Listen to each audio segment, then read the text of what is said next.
Meanwhile, children really all across our area have spent the week on that unexpected vacation, all thanks to all of the ice and snow out there. But while many kids are probably getting a little bit of cabin fever by now, inside is really still the safest place to play when the temperatures get this low.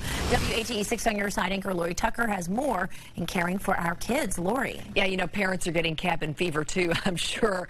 These single-digit temperatures can lead to frostbite and hypothermia on a serious note, really in just minutes. Joining me now is Dr. Katie Stordahl from Children's Hospital. Thank you so much for being with us. Thank you. First of all, let's start off by talking about the differences between hypothermia and frostbite. Hypothermia means that your body's temperature is less than 95 degrees Fahrenheit. Wow. You can have frostbite with hypothermia, but frostbite is separate. It's usually on your nose, your toes, your fingers, things that are exposed more often, and the rest of your body may be warm, but that single nose or finger may be much colder than the rest of the body. All right, we've got to prevent this because hypothermia can set on a child in just a small amount of time, minutes really, yes? It can, and I would never recommend that people don't let their children go outside and enjoy all this wonderful snow, but it's important to check on them often and to make sure that they're dressed in layers. Merino wool and fleece are especially warm. You want to make sure that they've got hats on. That's so important for keeping heat inside. You may want to give them something to keep their hands warm inside of their gloves, such as hand warmers, and doing the same thing with toe warmers in their boots, and making sure they're drinking a lot. People don't think about that, but you actually lose much water through your body when it's cold, and you have to drink. You know, they want hot chocolate when they come inside, but you recommend some water as well. I would recommend both. The hot chocolate is going to get them good and warm on the inside, and the water is going to keep them well hydrated.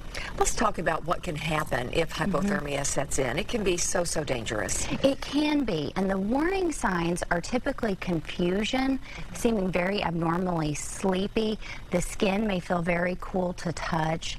They may be drowsy and not arousable, and so if that happens, you want to do warm liquids like we were just talking about, a warm, not a hot bath, vigorous rubbing on their skin, and if they're still acting that way, they absolutely need to go to the ER. Okay, absolutely, and we're looking right now at signs and symptoms of frostbite, so while we have that up, let's talk about that as well, so the parents can keep an eye out for that, because that can be dangerous too. It can be. Typically when you've been outside and you come inside, you'll notice your skin looks red. That's normal.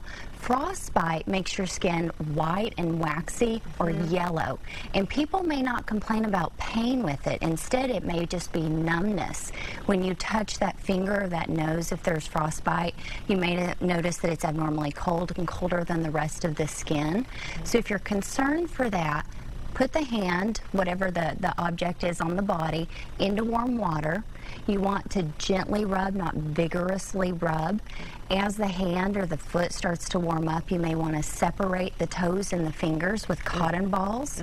And then if you're not getting better, someone needs to call the doctor or go to the ER. Very good. All right, let's hope that doesn't happen to any of our kiddos out there or their families, but thank you. We're now well armed with knowledge. We appreciate it, Dr. Stordahl. And if you have a question about your child's health, just email me at ltucker@wate.com. And be sure to tune in every Thursday here on WATE 6 on your side news at 5:30. We get lots of your questions, and we always try to get to one each week.